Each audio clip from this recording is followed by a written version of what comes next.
3 కప్పుల రాగులు తీసుకున్నాను, 2 కప్పుల మినపప్పు తీసుకున్నాను, 1 కప్పు రేషన్ బియ్యం తీసుకున్న, పావు కప్పు పచ్చిశనగపప్పు, 1 టీ స్పూను మెంతులు. నేను ఇక్కడ పైన కూడా ఇచ్చాను, అర్థం అవ్వలేదంటే చూడండి. 7 నుంచి 8 గంటల పాటు నానబెట్టాను కడిగేసి. 7-8 గంటలకి ఇలా నానిపోయాయి. ఇప్పుడు వీటిని గ్రైండర్ ఉంటే గ్రైండర్లో, లేదు అనుకుంటే మిక్సీ జార్లో. నా దగ్గర మిక్సీ జారే ఉంది, మిక్సీనే ఉంది. అందులో కొన్ని వేసేసుకుంటూ, నీళ్లు మరీ ఎక్కువ కాకుండా కొన్ని వేసుకున్నామంటే పిండి అనేది బాగా మెత్తగా వస్తుంది.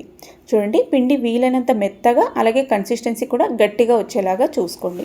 అంతా ఒకసారి బాగా మిక్స్ చేసి పులియడానికి పెట్టాను. పొద్దున కల్లా చూస్తున్నారు కదా, చక్కగా ఫార్మెంట్ అయ్యింది. ఇప్పుడు దీన్ని నిదానంగా మొత్తం బాగా మిక్స్ చేసేస్తున్నాను. కావలసినంత పిండి తీసుకొని నేను మిగతాది ఫ్రిడ్జ్లో స్టోర్ చేసుకోవడానికి ఇలా స్టీల్ డబ్బాలు అయితే వేసాను.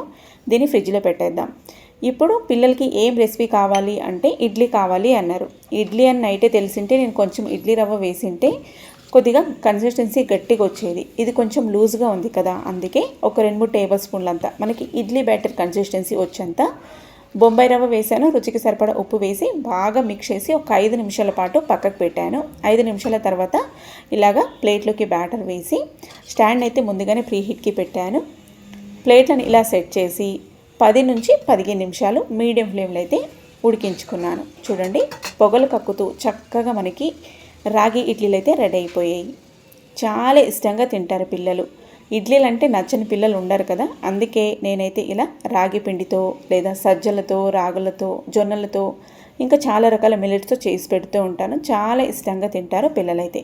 ఎంత సాఫ్ట్గా ఉన్నాయో చూడండి, స్పాంజీగా. మొత్తం మనకి ప్లేట్ కూడా అంటుకోకుండా చాలా ఈజీగా ఊడొచ్చేస్తాయి. ఎలాంటి నూనె రాయడం కానీ, బట్ట వేయడం కానీ, ప్లాస్టిక్ కవర్ వేయడం కానీ ఏమీ చేయను నేనైతే. చక్కగా ఊడొచ్చేస్తాయి ప్లేట్ నుండి. ఇప్పుడు వీటిని చూపిస్తా చూడండి, బౌన్సీగా ఎంత సాఫ్ట్గా ఉన్నాయి కదా. మనకి కేక్ లాగా ఇడ్లీని ప్రెస్ చేస్తే కరెక్ట్ మళ్ళీ అదే పొజిషన్కి వెళ్తే చాలా స్పాంజీగా ఉన్నట్టు, దూదిలాగా చాలా సాఫ్ట్గా ఉంది. లోపల కూడా చూడండి ఎంత సాఫ్ట్గా ఉంది కదా, బన్నులాగా. సో దీనికైతే నేను పల్లీల చట్నీ అయితే చేశాను కాంబినేషన్కి. నచ్చితే ట్రై చేయండి. ఫుల్ వీడియో స్క్రీన్ పైన ఉంటుంది. బాయ్.